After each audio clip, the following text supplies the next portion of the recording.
Welcome back guys. और आज हम जिस मूवी के बारे में बात करने जा रहे हैं उसका नाम है बुलबुल, जो कि रिसेंटली अभी नेटफ्लिक्स पे आई है और हाल ही में मैंने नेटफ्लिक्स पे इसको देखा है। ये एक इंडियन हॉरर मूवी है और इसकी डायरेक्टर हैं अन्विता दत्त गुप्तान और ये रिसेंटली 24 जून को ही रिलीज हुई है। क्योंकि बुलबुल बहुत ज्यादा ही नई फिल्म है तो वीडियो के स्टार्टिंग में ही मैं एक स्पॉइलर अलर्ट देना चाहता हूँ, क्योंकि अगर आपने अभी तक मूवी नहीं देखी है तो पहले आप जाके मूवी देखिए, उसके बाद आके ये वीडियो देखिएगा।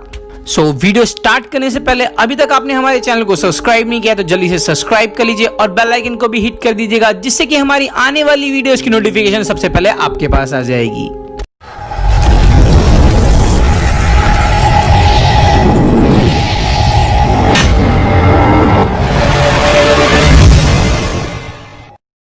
इस मूवी की शुरुआत में हम लोग देखते हैं कि एक छोटी बच्ची की शादी हो रही होती है जिसका नाम होता है बुलबुल।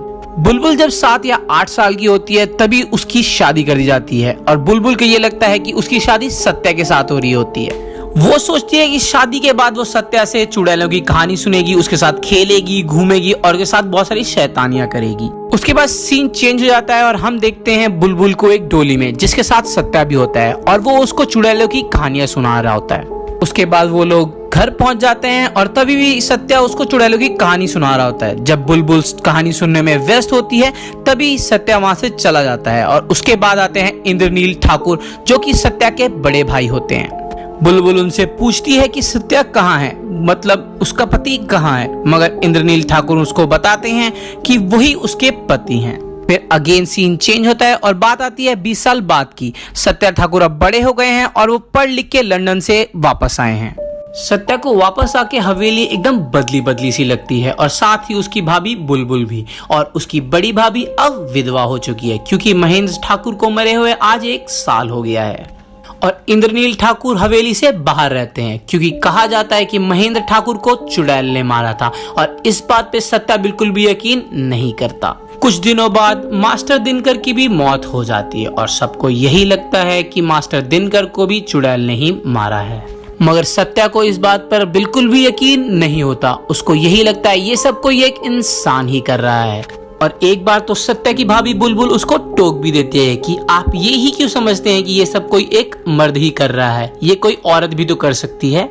ये सुनकर सत्या को बुलबुल और बदली बदली लगती है और बुलबुल का डॉक्टर सुदीप से मिलना भी सत्या को बिल्कुल पसंद नहीं आता। डॉक्टर सुदीप तो बुलबुल के पैरों को देखने आते हैं क्योंकि बुलबुल के पैरों में चोट लगी होती है और डॉक्टर सुदीप यही देखने आते हैं कि उसके पैरों का जख्म भरा कि नहीं। सत्या को डॉक्टर सुदीप पे मास्टर की हत्या का शक होता है, मगर उसके पास इसका कोई सबूत नहीं होता। फिर सत्या बुलबुल से कहता है कि आप डॉक्टर सुदीप से दूरियां बना के रखिए, नहीं तो वो अपने बड़े भैया इंद्रनील को सब कुछ बता देगा। इस वक्त बुलबुल के पास सत्या को कहने के लिए बहुत कुछ होता है, मगर वो कुछ नहीं कहती। फिर वो अकेले में जाके अपने अतीत को याद करने लगती है। शादी के बाद जैसे जैसे बुलबुल बड़ी होती गई, वो बीवी तो इंद्रनील की थी, मगर उसके मन में अभी भी सत्या के लिए बहुत प्यार था। सत्या को देख देख कर ही बुलबुल खुश हो लिया करती थी, मगर अब सत्या भी बड़ा हो चुका है और उसकी शादी की बात चल रही है। ये देखकर बुलबुल को बहुत झटका लगता है और ये सब चीजें इंद्रनील ठाकुर भी नोट कर रहा होता है। सत्या को शादी में बिल्कुल भी इंटरेस्ट नहीं होता और इसी बहाने इंद्रनील ठाकुर सत्या को लंदन भेजने का प्लान बनाता है, जिससे कि वो बुलबुल से सत्या को दूर कर सके। और ये सब देख के बुलबुल और भी ज्यादा उदास हो जाती है। सत्या को लंदन जाने में अभी 3 महीने का वक्त होता है, मगर आज ही इंद्रनील ठाकुर सत्या को कहीं बाहर ले जाता है बहाने से, और जब वो वापस लौटता है तो उसके साथ सत्या नहीं होता। इंद्रनील ठाकुर के लौटने के बाद जब बुलबुल उससे पूछती है कि सत्या कहाँ है, तो वो बुलबुल को बताता है कि सत्या लंदन चला गया। फिर बुलबुल एक अंधेरे कमरे में जाके रोने लगती है और साथ ही उस डायरी के पन्ने भी जला रही होती है जो उसने सत्या के लिए लिखी होती है। डायरी जलाते वक्त कुछ पन्ने वो आग से खींचने की कोशिश करती है और उसके बाद वो फूट फूट के रोने लगती है। बाद में वो जले हुए कागज इंद्रनील देख लेता है और एक कागज के कोने में लिखा होता है बुलबुल और सत्या। ये देखकर इंद्रनील एकदम बौखला जाता है। उसके बाद वो एक लोहे का सरिया लेके बुलबुल के कमरे में जाता है और वो उसी लोहे के सरिये से बुलबुल को मारने लगता है। बुलबुल एकदम अधमरी हालत में हो जाती है। उसके बाद डॉक्टर सुदीप आकर उसकी मलहम पट्टी करते हैं। बुलबुल के पैरों पे बहुत ज्यादा ही जख्म हो जाते हैं और डॉक्टर उसे कहते हैं कि वो अपने पैरों को बिल्कुल भी ना हिलाए और वो उसको बताते हैं कि ये जख्म भरने में कई महीने या फिर साल भी लग सकता है। ऐसे में जब बुलबुल जख्मी हालत में अपने बिस्तर पे लेटी होती है तो उसके कमरे में महेंद्र घुस आता है। महेंद्र की दिमागी हालत बिल्कुल भी ठीक नहीं होती और वो बुलबुल को उस कमरे में बिल्कुल अकेला पाता है और महेंद्र इस हालत में भी बुलबुल के साथ बलात्कार करता है और इसी दौरान बुलबुल की मौत हो जाती है। बुलबुल को मरा देख के महेंद्र एकदम घबरा जाता है और वो घबराहट के मारे अपने कमरे में वापस भाग जाता है। बुलबुल मर चुकी होती है और अचानक से ही बुलबुल जी उठती है। एकदम से ऐसा लगता है कि काली माँ का कोई चमत्कार हुआ है जिससे कि बुलबुल जिंदा हो गई है। ऐसा लगता है कि वो बुलबुल नहीं कोई काली माँ का अवतार है और जो भी बुलबुल के साथ अत्याचार हुआ है वो उसका बदला लेने वापस आई है। फिर डॉक्टर सुदीप वहां पहुंचता है और बुलबुल को देखता है। ये सब देख के डॉक्टर सुदीप सब कुछ समझ जाता है, मगर बुलबुल उसको बोलती है कि आप बस पट्टी कीजिए और यहाँ से चले जाइए, मैं सब कुछ देख लूंगी। तब से लेके अब तक डॉक्टर सुदीप आते रहते हैं बुलबुल की पैरों की पट्टी करने। और दूसरी तरफ सत्या के ड्राइवर का बेटा बुलबुल को बताता है कि ड्राइवर ने अपनी बीवी को मार के तालाब में फेंक दिया है और अभी वो ड्राइवर सत्या को लेकर कहीं जा रहा है और डॉक्टर सुदीप भी सत्या के साथ है। जाते वक्त रास्ते में ही ड्राइवर की मौत हो जाती है और सत्या को बिल्कुल समझ में नहीं आता कि ये सब कौन कर रहा है।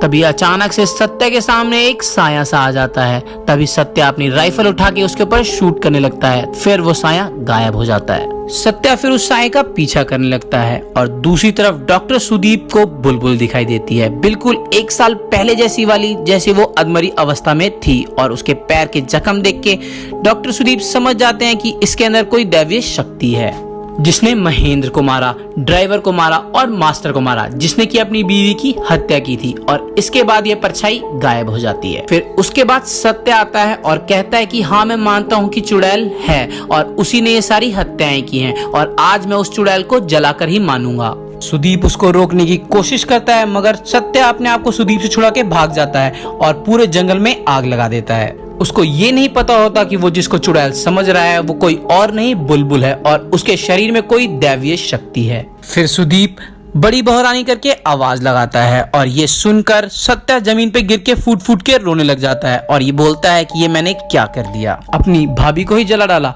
और एक पेड़ पे बैठी बुलबुल आग में भस्म हो जाती है। इस बात को 1 साल हो जाता है और इंद्रनील ठाकुर हवेली में वापस आता है। वहां आकर उसको एक सत्या का संदेशा मिलता है जिसमें लिखा होता है कि हमेशा से मैं आपके साथ ही रहना चाहता था क्योंकि मैं चाहता था कि मैं आप जैसा बन सकूं, मगर अब मैं आपसे दूर जा रहा हूं कि कहीं मैं आप जैसा ना बन जाऊं। यहाँ से सीन चेंज होता है और हम देखते हैं इंद्रनील को एक बेड पे लेटे हुए और उसको आवाज आती है बड़े ठाकुर। जैसे ही वो बेड से उठ के देखता है तो उसको सामने ही बुलबुल की रूह खड़ी दिखती है जो कि उससे बदला लेने के लिए उतारू है और यहीं ये मूवी खत्म हो जाती है। सो गाइज ये मूवी आपको कैसी लगी कमेंट करके जरूर बताएं। नेक्स्ट आपको कौन सी मूवी की एक्सप्लेनेशन चाहिए हमें जरूर कमेंट करके बताइएगा जिससे कि हमें पता चले कि आपको कैसी वीडियोस चाहिए। और अभी तक आपने हमारे चैनल को सब्सक्राइब नहीं किया है तो जल्दी से सब्सक्राइब कर दीजिए और बेल आइकन को भी हिट कर दिए जिससे कि हमारी आने वाली वीडियोस की नोटिफिकेशन आपके पास आ जाएगी। और ये वीडियो अपने दोस्तों और फैमिली के साथ शेयर करना बिल्कुल ना भूलें। Thank you so much.